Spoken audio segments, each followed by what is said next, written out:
नमस्ते, मेरा नाम शीतल रंजीत सिंह चौहान है। मैं महाल नागपुर से बात कर रही हूँ। मेरे पति रंजीत सिंह चौहान, इनका वैक्सीन की वजह से डेथ हो गई है और उनकी उम्र 42 इयर्स।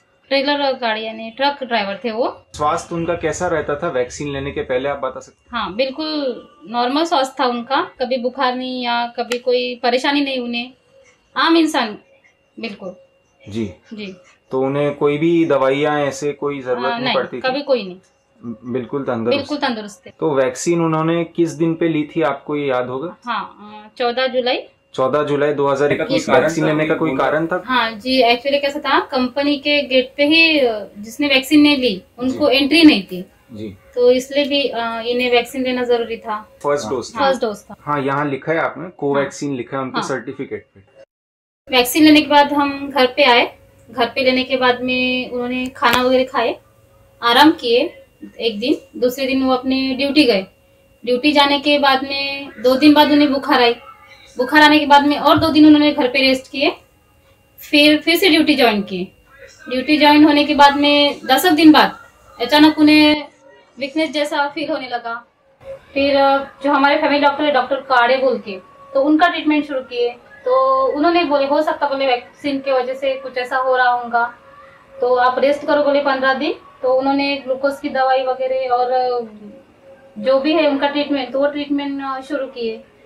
तो उसके बाद में 15 दिन, यानी ये 15 दिन हो गए। उसके 15 दिन बाद में हमारे घर में डेथ हो गई। मेरे नाना जो थे हमारे रिश्तेदार, उनकी डेथ हो गई, सामान्य कारण से डेथ हो गई। तो जब हम उनके इसमें गए तो वहीं पे उनको अचानक से पैरालिसिस का फर्स्ट वाला ये आया, अटैक आया। तो उनका चेहरा एक साइड पूरा ये हो गया था और थोड़ा राइट हैंड ऐसा ढीला हो गया था, यानी कमजोर हो गया था। कुछ उठा नहीं पा रहे थे? नहीं, कुछ उठा नहीं पा रहे। उठाए तो वो गिर जाता था हाथ में से। अच्छा। हाँ, या खाना खाने जैसे हाथ में निवाला ले रहे तो मुंह से जाने से पहले ही वो नीचे गिर जाता था। तो ये अचानक से चीजें आई? अचानक से ही हो गया, अचानक से। हाँ।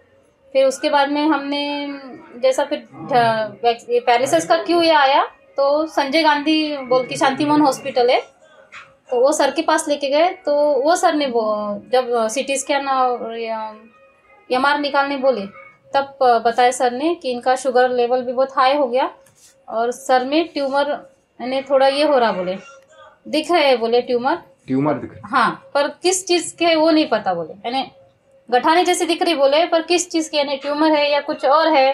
अच्छा। तो बोले आपके पास समय बहुत कम है, बोले तो आप मेडिकल लेके जाओ, बोले। तो हमने फिर इनको मेडिकल लेके गए।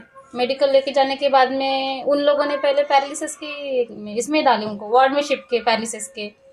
तो वहां पर जाने के बाद में उन लोगों को भी समझ में नहीं आया, तो उन लोगों ने टीबी की दवाई शुरू की। हालांकि उनका ट्रीटमेंट थी, पता नहीं सही या गलत किया उन लोगों ने। उनको भी समझ में नहीं आ रहा था उनकी बीमारी, क्योंकि रिपोर्ट पूरे नॉर्मल आ रहे थे, सिर्फ शुगर हाई दिखा रहा था। फिर वो होने के बाद में 10 दिन उनको एडमिट रखे। 10 दिन बाद छुट्टी दिए। छुट्टी देने के बाद में जब रिटर्न चेकअप करने में फिर से 10 दिन बाद गए।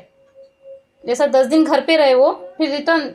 तो जब ये 10 दिन एडमिट रहे उसके बाद क्या उनका कोई सुधार हुआ घर में आके? क्या नहीं, उनकी मानसिकता या कैसी थी? जैसे थे वैसे ही, ना चलते थे ना कुछ नहीं, एक जगह बैठे रहेंगे, जो खाना खिला रहे वही खाएंगे, ऐसा बिल्कुल शांत हो गए थे वो। शांत हो गए थे, बात नहीं करते थे, करते ही नहीं। पहले वैक्सीन के पहले हाँ, सामान्य थे। वैक्सीन के पहले, वैक्सीन लेने के बाद में ही उनमें अलग अलग चेंजेस हो रहे थे, उनके बॉडी में बोलो या बात करने में बोलो। फिर उसके बाद में 10 दिन बाद में और फिर से रिटर्न चेकअप करने लेके गए, तो उन लोगों ने फिर रात में वो 6:30 बजे के बाद में कोमा में ही चले गए। तो 5 दिन कोमा में ही रहे वो। 10 दिन बाद जब रिटर्न लेके गए चेकअप के लिए, तो यानी विसर्जन के दूसरे दिन लेके गए थे हमने एडमिट करने के लिए। सितंबर में जी, हाँ 25 है ना। तो 5 दिन एडमिट रहे वो। उसके बाद वो 30 तारीख को शांत हो गए। 30 सितंबर 2021। तो उन्होंने वैक्सीन लिया 14 जुलाई को और उनकी मृत्यु हो गई 30 सितंबर को। हाँ। और वो पूरे स्वस्थ थे। इस दौरान आप हॉस्पिटल में थे, आपको वहाँ और भी पेशेंट दिखे आपने, ऐसा हाँ, बताया? मैं और भी पेशेंट देखी, पर जैसा अपन खुल के बात जैसा नहीं कर सकते सबके सामने, ऐसा उन लोगों ने भी अपने अपना ये बताया कि वैक्सीन से हो रहा, जो डॉक्टर के सामने नहीं बोल सकते वो, है ना। और इसमें कुछ जवान लड़के भी थे। अच्छा। 18 ईयर्स, 19, 35 ईयर्स ऐसे। किसी डॉक्टर या किसी ने आपको बताया कि आप एक AEFI सरकार में रिपोर्ट कर सकते हैं कि वैक्सीन के बाद ऐसा हो? नहीं। तो आपने ये दर्ज नहीं कराया? उन्होंने बताया नहीं, तो अपने मुझे थोड़ी पता है ना आगे का प्रोसीजर कैसा है। मतलब इसकी जानकारी आपको नहीं दी गई? तो जब आपने वैक्सीन लिया वो कहाँ लिया था, बता सकते? हाँ, महल पे लिया था, कॉर्पोरेशन हॉस्पिटल है। और वहाँ पर आपको मतलब ना ही वैक्सीन के दर्ज कराने और ना ही वैक्सीन के साइड इफेक्ट की जानकारी? नहीं, कुछ भी नहीं। तो क्या लिया गया था आपसे वहाँ पे? आधार कार्ड लिया गया था और आधार कार्ड का नंबर। तो इसके बाद से, मृत्यु के बाद से आपको कभी कांटेक्ट किया? नहीं, किसी ने नहीं किया? नहीं, ये वैक्सीन के बाद ही इसका सब कुछ हुआ। लेकिन वैक्सीन के पहले तो वो इंसान ऐसा नहीं था, ना शुगर था ना कुछ था, कुछ भी नहीं, तो स्ट्रांग आदमी था वो कभी बीमार नहीं। उसको तो बचपन से जानता ना मैं उसको बजाने पैदा हुआ मेरे आंख पे था वो, उसको बचपन से जानता, वो कभी बीमार नहीं देखा उसको, कुछ नहीं से, इतना स्ट्रांग आदमी था। लेकिन ये वैक्सीन के बाद ही ये सब हुआ उसका। मेरे को तो डाउट हो वैक्सीन पे ही है, नहीं तो उसके पहले ना शुगर था, ना कोई बुखार आता था, ना कुछ आता था, कोई तकलीफ नहीं होती थी, किसी भी प्रकार की बीमारी नहीं थी। नहीं, कोई प्रकार की बीमारी नहीं थी, क्योंकि मेरा इतने दिन से आना जाना अपना संबंध है, घरेलू संबंध है। ऐसा नहीं मैं तो हर 4-5 दिन के बाद घर जाता हूँ। तो उनकी परिवार में क्या आपको कमी अभी महसूस हो रही है? वो परिवार में कितने जन थे, क्या आगे का क्या है आप बता सकते? परिवार में अभी हम ही 4 लोग थे, मम्मी जी, मैं, मेरी बेटी और वो। अभी हमारा घर तो उन्हीं के भरोसे चलता था जी। अभी फिलहाल वो नहीं है तो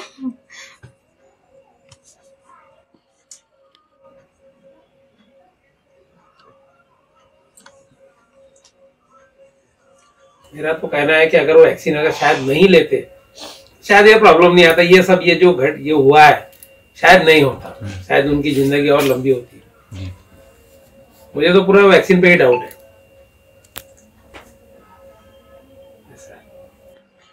अब हम भी नहीं लेना चाहते थे वैक्सीन, मगर ऐसा है कि हमको तो बोले कि अगर वैक्सीन नहीं लेंगे तो पेमेंट नहीं निकलेगा,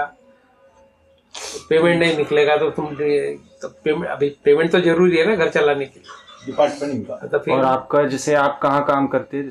मैं एक संस्था में काम करता हूँ, हैंडीकैप संस्था में काम करता हूँ। जी, वहाँ पर भी ज्यादती की जा रही है? हाँ, वहाँ पर नहीं, वो इच्छा नहीं थी, लेकिन ऐसा है कि वो हमको वहाँ से GR आया जी, समाज कल्याण से GR आया कि वैक्सीन कंपलसरी है, अगर नहीं लेंगे तो पेमेंट नहीं निकलेगा। अच्छा, तो हमें मजबूरन लेना ही पड़ा। तो ये लिखित रूप में आपको दिया गया? नहीं, लिखित नहीं, यानी हमारे अधिकारी ने हमको बोला कि ये सबको वैक्सीन लेके उसका पूरा व्हाट्सअप करना है, क्योंकि ये सब हमको समाज कल्याण में भेजना है। तो फिर सब लोगों को लेना ही पड़ा हमको, नहीं तो मेरे तो बिल्कुल इच्छा नहीं थी वैक्सीन के, मैं बिल्कुल खिलाफ था। तो हम देख रहे हैं पहले कि एक तो लोगों को ज्यादती की जा रही है, फिर उसके बाद लोगों को दुष्प्रभाव हो रहे हैं, किसी की मृत्यु हो रही है, तो कहीं दर्ज भी नहीं कराया जा रहा है। तो ऐसा तो डॉक्टर लोग बोल ही नहीं रहे ना कि अगर मान लो कि वैक्सीन लेने के बाद यदि कुछ कम ज्यादा है या आपकी मृत्यु या कुछ होता है तो आप एक्शन ले सकते करके, या ऐसा तो कुछ बोल ही नहीं रहे थे कोई। तो लेना है आपको बस वैक्सीन, बस हो गया, कंपलसरी है। लेना है, अपनी मर्जी, मैं किसी को नहीं ये कर सकती, फिर भी हो सके तो वैक्सीन लेने से बचिए, है ना। मेरा तो परिवार ये हो गया, पर ज्यादातर कई लोगों के ऐसे, नाम तो नहीं मालूम, लेकिन ऐसे कई लोग हैं जिन्होंने वैक्सीन लेके कई लोगों की मृत्यु हो गई है। पर अब वो क्या है, अपन किसी का नाम नहीं ले सकते, ये है ये, लेकिन ऐसे सुनते हैं। अब मैं भी एम्बुलेंस ड्राइवर हूँ, मैं भी जानता हूँ, अगर वैक्सीन अगर सही में कोरोना थे, मैं तो कई कोरोना पेशेंट को हाथ लगाया, एम्बुलेंस चलाता हूँ मैं, तो ऐसे तो कई कोरोना पेशेंट को हाथ लगाने के बाद में तो मुझे तो कोई उसका रिएक्शन नहीं हुआ। भाई मेरे को भी होना चाहिए था ना, या मेरे परिवार में किसी को होना चाहिए था। मेरे को तो ऐसा ये कोरोना टाइप ये जो बोल रहे, भले हाँ निमोनिया हो सकता है, और ये सर्दी खांसी तो मौसम के अनुसार होता ही है, ये तो हर साल होता था, हर साल लोग उतने मरते ही थे, यानी सर्दी खांसी जो भी है निमोनिया से तो।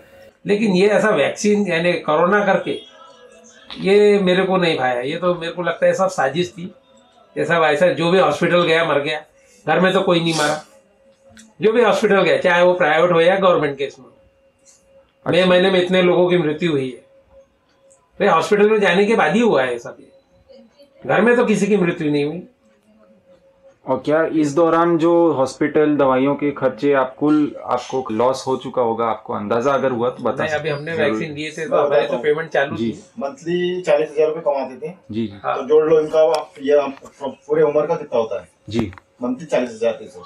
हाँ लॉस हो गए ना। आज देखो, आज वो 7,000 की रूम थी, आज पैसा ही नहीं है, तो अब उतनी बड़ी रूम छोड़ के उनको 3,000 के रूम में आना पड़ा। आपने छोटी सी जगह रुका के रखे थे, मैंने फीस नहीं भरी थी, इसलिए मैंने उन लोगों ने मुझे फीस काटने दिए थे।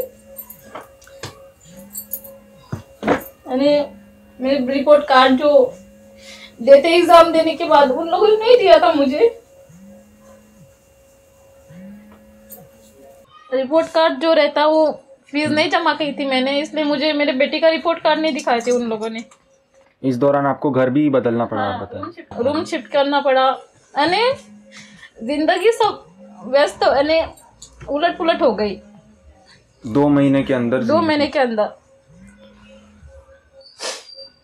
धन्यवाद इंटरव्यू के लिए, ऐसा सामने आके बताने के लिए। कितने लोगों की मृत्यु हो रही है, क्या क्या हो रहा है, लोग कुछ बता ही नहीं रहे। अगर बताएंगे ही नहीं तो फिर बाकी लोग कैसे बचेंगे? अब आगे स्कूल में बच्चों को दिया जा रहा है तो हम सोचेंगे ना कि बचाना चाहिए। नहीं, मैं तो बोलता नहीं देना चाहिए। ये वैक्सीन से होता क्या है, क्या हो रहा है बता। कई ऐसे डॉक्टर है जो बोलते कि ये सब चीजें नहीं होना चाहिए, इसके खिलाफ है, मगर उनको आगे नहीं बढ़ने देते हैं। सरकार ऐसा जो उनके खिलाफ जाएंगी तो उसी को ये कर देंगे।